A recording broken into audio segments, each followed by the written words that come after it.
当に嬉しい。手伝ってくれて助かる、困った時友達をどう世話になってありがとう。パーティーに招待してもらう、新しい人紹介してくれる、だから一緒に笑う。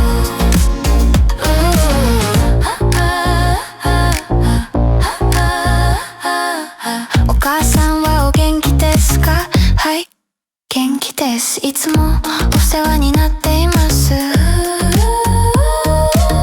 来週家族を招待しますか？はい、一緒にご飯を食べましょう。新しいを紹介します。新しい友達紹介します。本当に嬉しい。手伝ってくれて助かる、困った時友達を助ける輪になってありがとう。パーティーに招待してもらう、新しい人紹介してくれる、だから一緒に笑う。誰かが困っている時、誰かを助けたい、助かったと言ってくれる、それが嬉しい。